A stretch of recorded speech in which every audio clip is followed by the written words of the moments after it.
Assalamualaikum warahmatullahi wabarakatuh. Gimana kabarnya semuanya? Sehat ya? Oke, hari ini kita akan belajar materi baru, materi manajemen keperawatan setelah apa namanya? Setelah ujian akhir semester ya. Oke, kita belajar terkait dengan timbang terima. Oke, timbang terima dengan metode komunikasi SPAR. Ya, saya izin nggak slideshow ya, biar kursornya bisa jalan, ya, bisa terlihat, ya. Oke, apa itu sih timbang terima? Ya, timbang terima pasien atau bisa disebut dengan operan jaga atau bisa disebut juga dengan handover, ya.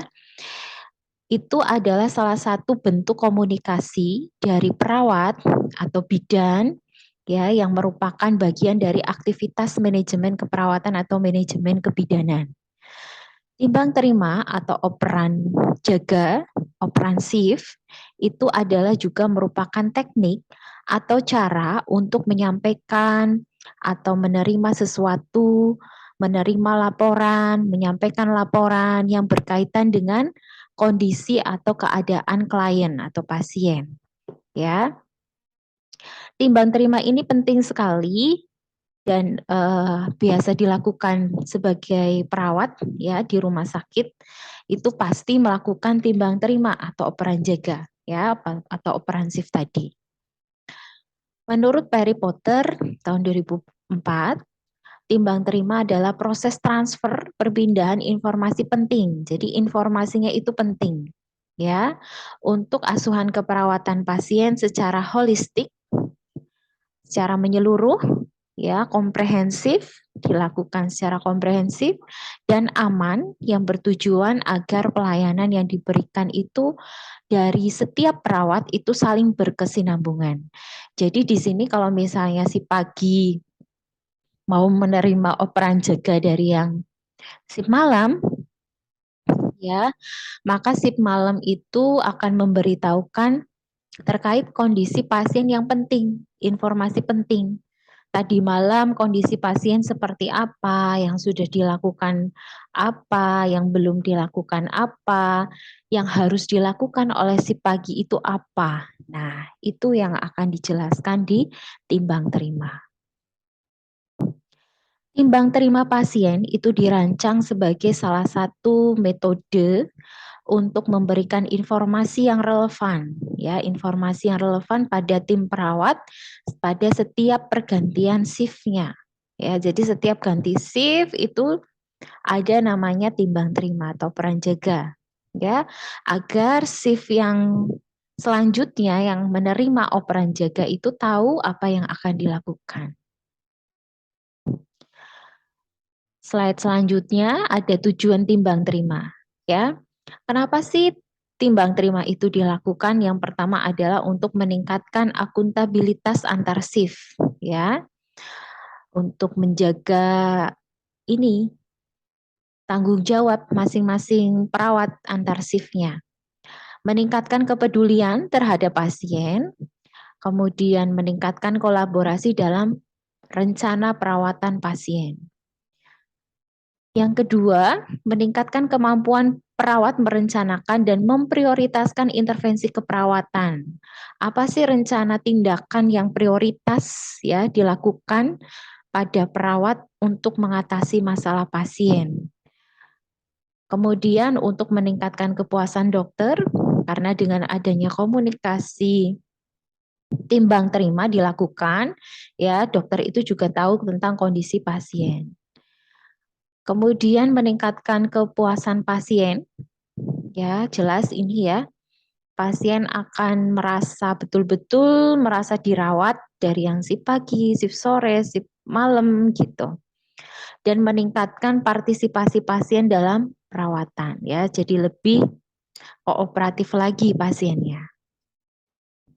Manfaat ya, meningkatkan kemampuan komunikasi antar perawat ya. Jadi perawatnya itu akan mampu komunikasinya lebih meningkat lagi karena nanti kalau komunikasi operan jaga itu ada caranya.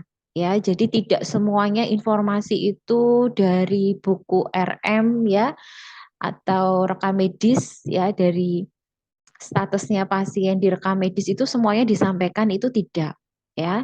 Tapi ada yang tadi disebutkan di judulnya tadi ya, ada SPAR, ada format SPAR-nya. SPAR itu ada situasi, B-nya adalah background ya, kemudian A-nya assessment, dan R-nya adalah rekomendasi. Ya, jadi dalam mengkomunikasikan kondisi pasien itu pakai format tadi SPAR. Ya, jadi tidak terlalu panjang ya, kemana-mana semuanya dibahas dalam satu pasien itu akan menyita waktu yang lama ya. Dalam operan jaga satu pasien misalnya diceritakan dari A sampai Z gitu kan ya, dari identitas terus askepmu dari pengkajian sampai evaluasi itu kan akan memerlukan waktu yang terlalu lama ya, sehingga perlu yang namanya ada kemampuan bagaimana memilih ya, memilih mana informasi yang wajib disampaikan dalam operan jaga dan mana yang tidak perlu disampaikan di operan jaga. Ya, dan itu cukup dibaca di RM pasien atau catatan perawat ya, SOAP-nya perawat ya kepada perawat lain gitu. Ya, cukup dibaca gitu ya. Dari situ. Oke, yang kedua, menjalin hubungan kerjasama ya dan rasa tanggung jawab antar perawat ya. Jadi di sini maka akan lebih solid lagi perawatnya ya, tumbuh rasa tanggung jawab lebih karena adanya tanggung jawab. Saya ada pembagian tugas ya, job desk-nya saya itu ngapain nih, pagi ini ngapain nih, saya nge-shift nih pasien A B C D E gitu ya, harus diapain pasiennya gitu, jadi paham betul tanggung jawabnya masing-masing. Kemudian yang ketiga, pelaksanakan asuhan keperawatan terhadap klien yang berkesinambungan. Dan yang keempat, perawat dapat mengikuti perkembangan klien secara paripurna. Selanjutnya, klien juga dapat menyampaikan masalahnya secara langsung bila ada yang belum terungkap. Ya, jadi timbang terima itu selain dilakukan di station nurse ya atau tempat perawat ya, biasa operan jaga, itu juga nanti perawatnya itu datang ke ruangan masing-masing pasien ya untuk melakukan klarifikasi dari operan jaga yang sudah disampaikan ya. Kalau ada yang kurang tepat ya, itu bisa klien atau pasien itu menyampaikan masalahnya secara langsung yang belum terungkap ya, atau bisa klarifikasi terkait mungkin pas pengkajian perawatnya kurang kurang maksimal atau kurang detail ya, jadi bisa diungkapkan gitu. Selanjutnya, bagaimana fungsi utama timbang terima? Yang pertama adalah sebagai forum diskusi ya untuk bertukar pendapat dan mengekspresikan perasaan perawat. Ini juga termasuk unek-uneknya perawat ya, misalnya pasien itu bagaimana kondisinya saat jaga gitu, itu disampaikan agar perawat selanjutnya tidak kaget ya, misalnya pasiennya cerewet banget ya, minta inti minta itu gitu ya, terlalu banyak tuntutan ke perawat gitu ya, itu bisa disampaikan juga di saat operan jaga, sehingga nanti siap-siap nih perawat selanjutnya kalau menghadapi pasien dengan karakter yang seperti ini harus bersikap bagaimana ya, tetap profesional tentunya ya sikapnya dalam menghadapi, tetap melayani dengan baik, hanya saja untuk jaga-jaga gitu ketika menemui pasien tersebut. Kemudian yang kedua, sebagai sumber informasi yang akan menjadi dasar dalam penetapan keputusan dan tindakan keperawatan ya. Oke, next. Tahapan timbang terima. Gimana sih kalau melakukan timbang terima? Itu ada namanya tahapan persiapan. Ya, Apa yang harus disiapkan? Ya, yang harus disiapkan adalah yang jaga, ya, perawat yang jaga misalnya mau operan jaga antara shift malam dengan shift pagi. Berarti yang shift pagi sudah hadir tepat waktu. Ya, jam kerjanya misalnya jam 7 pagi ya, jam 7 sudah di rumah sakit gitu ya. Atau kurang dari jam 7 sudah stay gitu ya. Itu persiapan. Ya, kalau shift malamnya kan pasti masih ada di situ ya, gitu. Tahap persiapannya itu antar shiftnya sudah hadir semua, kemudian ada data-data pasien ya yang sudah dituangkan di SPAR ya sehingga saat pelaksanaan atau pertukaran shift itu bisa dikomunikasikan dengan perawat yang shift selanjutnya. Kemudian ada post operan atau pengecekan ulang informasi. Jadi ini juga penting saat sudah melakukan operan jaga ya kadang itu memerlukan feedback ya malah harus ya kita ada feedback misalnya si malam ya mengatakan bahwa ini pasien kamar C kondisinya itu sesak nafas tadi malam sudah dikasih oksigen 2 liter kanul nasal gitu ya misalnya. Nah kalau si pagi yang menerima itu bisa ngecek ulang informasi ya. Mohon maaf tadi untuk pasien ini ya tadi siapa saya namanya gitu siapa gitu ya di kamar ini tadi keluhannya tadi malam sesak nafas ya hari ini kondisinya masih sesak nafas cuma sudah berkurang gitu tadi malam sudah dilakukan pemberian oksigen di berarti hari ini yang si pagi ngecek untuk oksigenasinya ya, apakah oksigennya masih ya, tabung oksigennya masih isinya ya. Kemudian bagaimana terkait dengan kondisi terkini ya pasien gitu. Jadi bisa ngecek ulang informasi. Hal-hal yang perlu disampaikan pada saat timbang terima itu ada banyak ya. Dari mulai identitas ya, diagnosa medis, ini kamu ceritakannya nggak usah detail banget ya sampai ke alamat-alamat pasien misalnya di identitas ya tidak perlu ya jadi misalnya pasien A ya dengan penanggung jawabnya siapa gitu ya keluhan utamanya apa gitu diagnosa medisnya siapa penanggung jawabnya siapa gitu boleh ya disampaikan. Kemudian masalah keperawatan yang memungkinkan masih muncul karena pasiennya sesak nafas, jadi masalah keperawatan yang masih muncul adalah gangguan pola nafas tidak efektif gitu misalnya. Tindakan keperawatan yang sudah dan yang belum dilaksanakan, ini penting ya. Jadi yang sudah dilakukan apa, yang belum apa ya. Yang sudah diberikan oksigen, kemudian diperiksa kembali ternyata saat didengarkan di auskultasi ya suara parunya itu ada suara ronghi, ada suara tambahan ya, banyak sekret di area parunya gitu misalnya, paru sebelah kanan bagian atas dan bawah misal ya. Nah, ini yang sudah dilakukan pasang oksigen, yang belum dilakukan misalnya eh, melakukan nebulizer ya, mengencerkan dahak dengan nebulizer sesuai advis dokter, memberikan fisioterapi dada, melatih batu efektif misalnya. Nah, itu bisa disampaikan di sini juga. Kemudian ada intervensi kolaborasi dan dependen.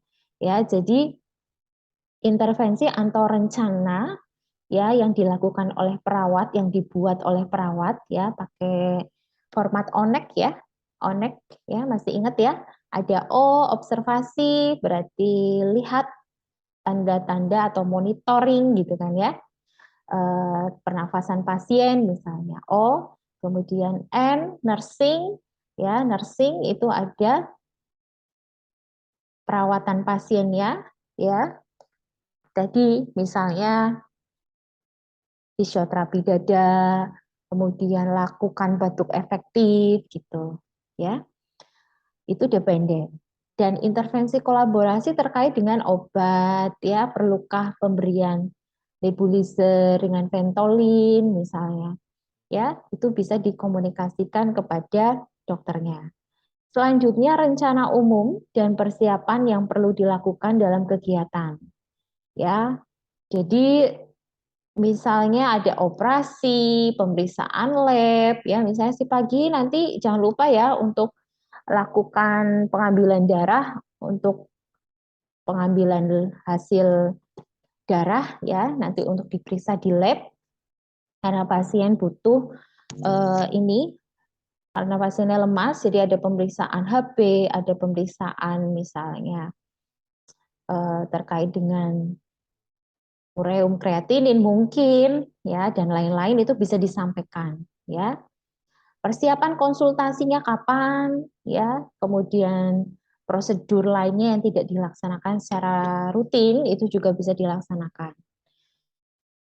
Selanjutnya, ini ada komponen komunikasi timbang terima. Menurut WHO, ya, World Health Organization tahun 2007 dalam Cahyono 2008.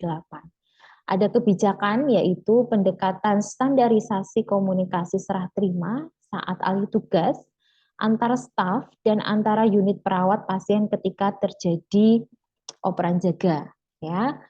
Pemberi pelayanan kita, ya, perawat, ya, itu menjamin bahwa petugas yang bertanggung jawab itu bisa memperbarui informasi tentang status kesehatan pasien, status pengobatan, rencana tindak lanjut, ya, pengobatan serta rencana tindak lanjut pengobatan atau perawatan serta perubahan kesehatan yang signifikan, ya. Adakah perubahan, ya, pasien sudah berkurang sesak nafasnya secara signifikan dari RR-nya yang tadinya 28 kali per menit, sekarang sudah 20 kali per menit misalnya seperti itu.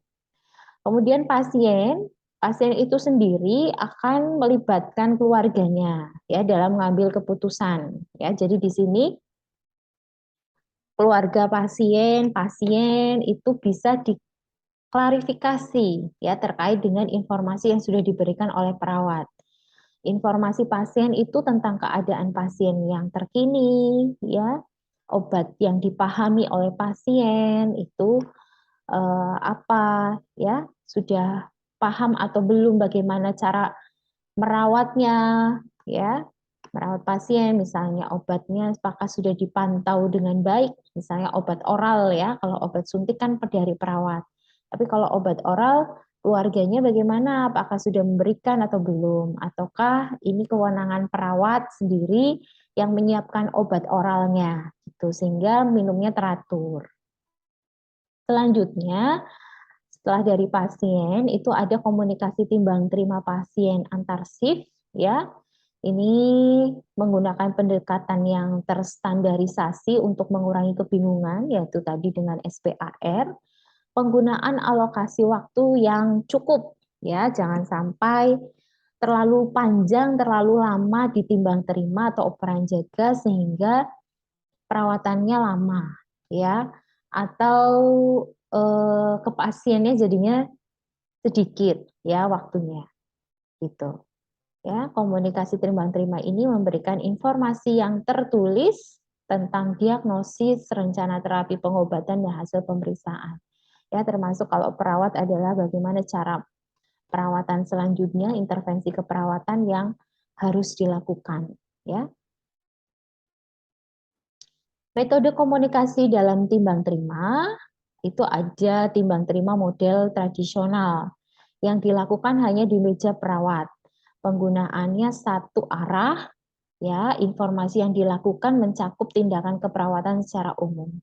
Ya, jadi dulu itu ada timbang terima itu masih tradisional, ya, hanya dilakukan di meja perawat, tidak datang ke pasiennya, tidak klarifikasi ke pasiennya. Yang terkini, ya, itu pakai timbang terima dengan metode bedside handover, ya, atau timbang terima yang dilakukan di samping tempat tidur pasien dengan melibatkan pasien atau keluarga pasien secara langsung untuk mendapatkan feedback atau umpan balik. Jadi di sini perawatnya itu setelah tadi antar perawat komunikasi, ya, operan jaga, nanti dilanjutkan ke pasien, ke tempat tidur pasien masing-masing dikunjungi gitu. Ibu, ini perawat yang si pagi sudah datang ya dengan Suster Ani ya. Ini saya lagi operan ya Bu ya gitu. Ya disampaikan. Kalau butuh apa-apa pagi ini silakan hubungi Suster Ani ya Bu. Ibu tadi kondisinya dari yang sudah didapatkan datanya ya Ibu masih mengeluh nyeri ya Bu di area perut misalnya. Betul ya Bu, gitu. Itu sebagai klarifikasi. Ya, apakah pasien masih nyeri perut? Oh enggak, Sus, saya sudah enggak nyeri perut nih, udah berkurang jauh semenjak dikasih obat suntik tadi malam. Ya, dikasih obat pengurang nyeri ini alhamdulillah nyerinya udah sangat jauh berkurang gitu misalnya. Ya, pasien mengatakan seperti itu. Oke, selanjutnya timbang terima itu dilakukan dengan metode SPAR. Nah, SPAR itu apa? Ya, S itu adalah situation, adalah kondisi terkini yang terjadi pada pasien.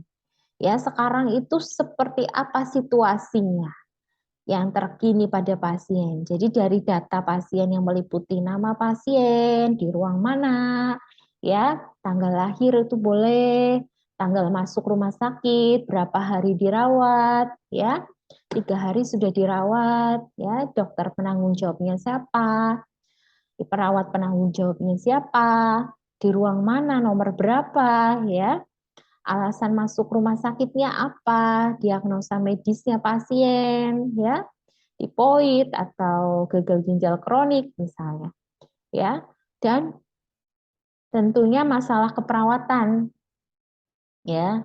Sebelum ke masalah perawatan itu ada keluhannya dulu, ya, keluhan utama yang dirasakan oleh pasien dan masalah lain, ya, masalah keperawatan atau masalah tambahan yang apa namanya dialami oleh pasien, ya, itu apa saja, termasuk diagnosa keperawatan, berarti di sini masalah keperawatannya. Next, ini situasi, ya, Tuan A umur 35 tahun. Oh ya, kalau operan jaga, ya, atau timbang terima, itu juga disampaikan ya.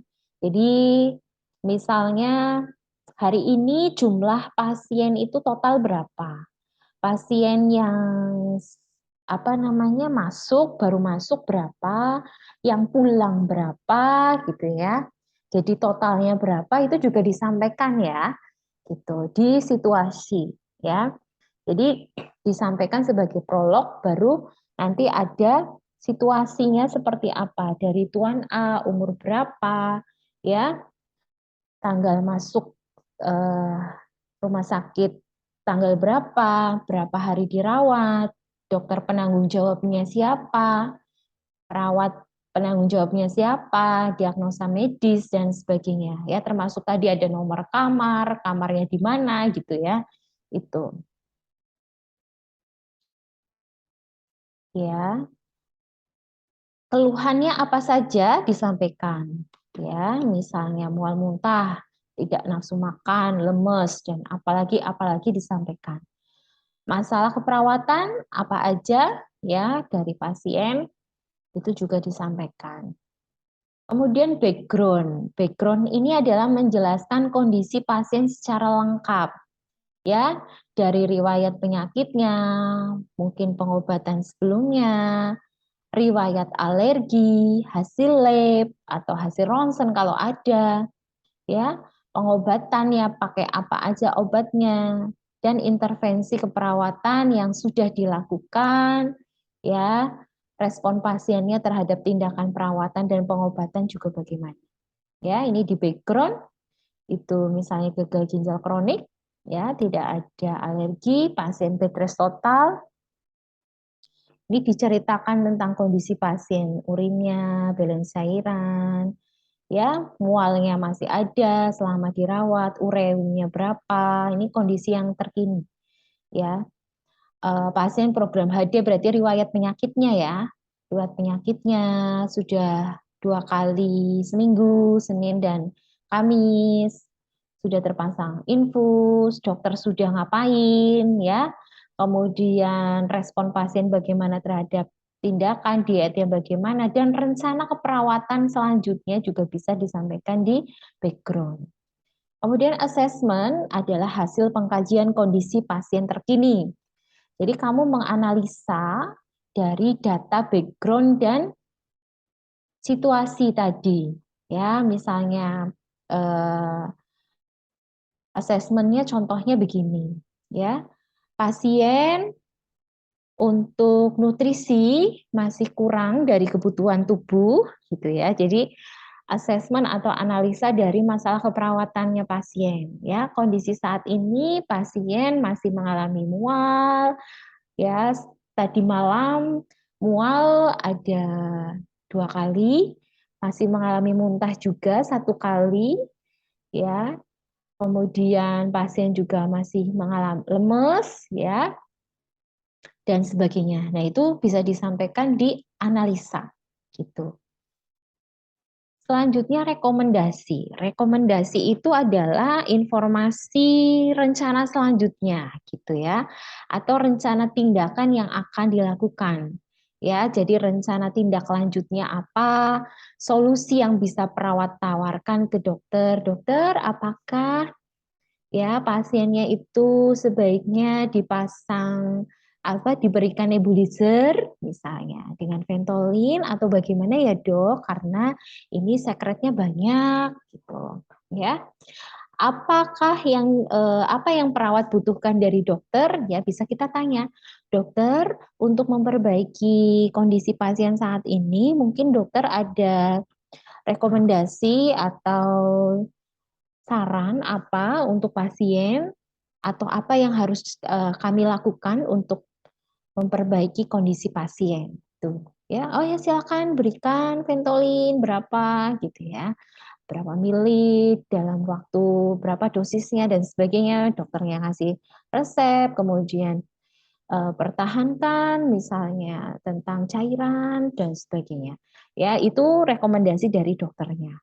Ya, jadi kita meminta, perawat itu meminta rekomendasi dari dokter. Dan waktunya yang diharapkan perawat saat tindakan itu terjadi itu berapa lama?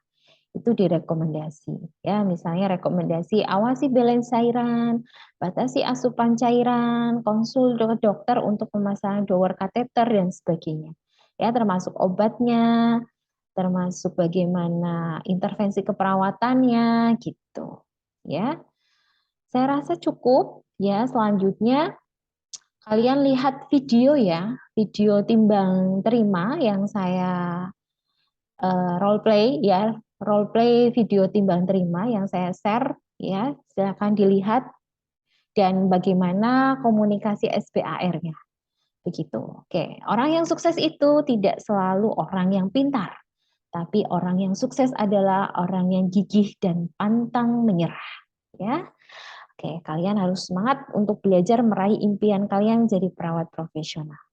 Sekian materi yang bisa saya sampaikan. Kurang lebihnya mohon maaf. Kalau ada salah mohon maaf ya. Wabillahi taufiq wal hidayah. Assalamualaikum warahmatullahi wabarakatuh.